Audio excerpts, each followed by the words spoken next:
ഛത്രപതി സംഭാജി നഗർ ജില്ലയിലെ ഗുലാബാദിൽ സ്ഥിതി ചെയ്യുന്ന മുഗൾ ചക്രവർത്തി ഔറംഗസേബിന്റെ ശവകുടീരം നീക്കം ചെയ്യുന്നതിന് പകരം അതിനു മുകളിൽ ശൗചാലയം പണിയണമെന്ന പ്രശസ്ത കവി മനോജ് മുന്താഷിർ ഇൻസ്റ്റഗ്രാമിൽ പോസ്റ്റ് ചെയ്ത 1 മിനിറ്റ് 14 സെക്കൻഡ് ദൈർഘ്യമുള്ള വീഡിയോയിലാണ് മനോജ് മുന്താഷിർ ഈ ആവശ്യം ഉന്നയിച്ചത്. മഹാരാഷ്ട്രയിലെ ഛത്രപതി സംഭാജി നഗറിൽ സ്ഥിതി ചെയ്യപ്പെട്ടിട്ടുള്ള മുഗൾ സ്വേച്ഛാധിപതി ഔറംഗസേബിന്റെ ശവകുടീരം നീക്കം ചെയ്യണമെന്ന് ഇന്ന് രാജ്യമെമ്പാടും ശബ്ദമുയരുകയാണ്. ഇത് നീക്കം ചെയ്യരുതെന്നാണ് എനിക്ക് പറയാനുള്ളത്.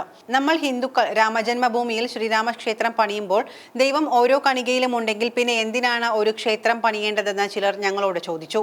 ഇത്തരമൊരു സാഹചര്യത്തിൽ രാമക്ഷേത്രം പണിയേണ്ടതിന്റെ ആവശ്യകത എന്താണ്? പകരം ഒരു ആശുപത്രിയോ സ്കൂളോ അനാഥാലയമോ പണിയണമെന്നൊക്കെ പലരും പറഞ്ഞു.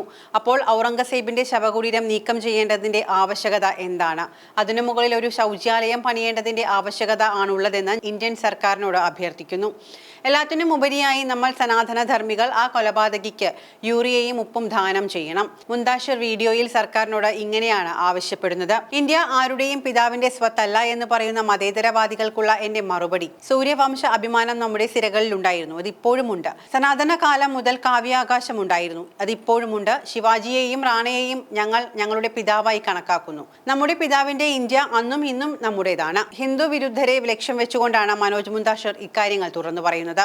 രാജ്യത്ത് നടക്കുന്ന വിഷയങ്ങളിൽ മനോജ് പലപ്പോഴും തന്റെ അഭിപ്രായ പ്രകടനങ്ങൾ നടത്താറുണ്ട്. 1707 87 വയസ്സിൽ അന്തരിച്ച ഔറംഗസേബിനെ ഔറംഗാബാദിൽ നിന്ന് 25 കിലോമീറ്റർ അകലെയുള്ള ഗുൽദാബാദിലാണ് അടക്കം ചെയ്തിരിക്കുന്നത്. അദ്ദേഹത്തിന്റെ ഭാര്യയുടെ ശവകുടീരമായ ബീവി കാ മക്ര സ്ഥിതി ചെയ്യുന്നതും ഇവിടെയാണ്. തന്റെ ഗുരുവായ സൂഫി സന്യാസി സയ്യിദ് സൈനുദ്ദീനെ അടക്കം ചെയ്തിരിക്കുന്ന ഗുൽദാബാദിൽ തന്നെയും അടക്കം ചെയ്യണമെന്ന് ഔറംഗസേബ് തന്റെ വിൽപത്രത്തിൽ ആഗ്രഹം പ്രകടിപ്പിച്ചിരുന്നു.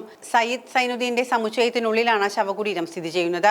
ഔറംഗസേബിന്റെ ക്രൂരതകളിലേക്ക് വെളിച്ചം വീശുന്ന വിക്കി കൗശലിന്റെ ചാവ എന്ന ചിത്രം റെക്കോർഡ് പിന്നിട്ട് മുന്നേറുകയാണ്. ബോക്സ് ഓഫീസിൽ 500 കോടി രൂപ കടന്ന ചിത്രം ഹിന്ദി സിനിമയിലെ ബ്ലോക്ക് ബസ്റ്റർ ചിത്രങ്ങളുടെ പട്ടികയിൽ ഇടം നേടിക്കഴിഞ്ഞു. മറാത്ത സാമ്രാജ്യത്തിന്റെ രണ്ടാമത്തെ ഭരണാധികാരിയും ഛത്രപതി ശിവാജി മഹാരാജിന്റെ മകനുമായ ഛത്രപതി സംഭാജി മഹാരാജിന്റെ ജീവിതത്തെ ആസ്പദമാക്കിയുള്ളതാണ് ഈ ചിത്രം.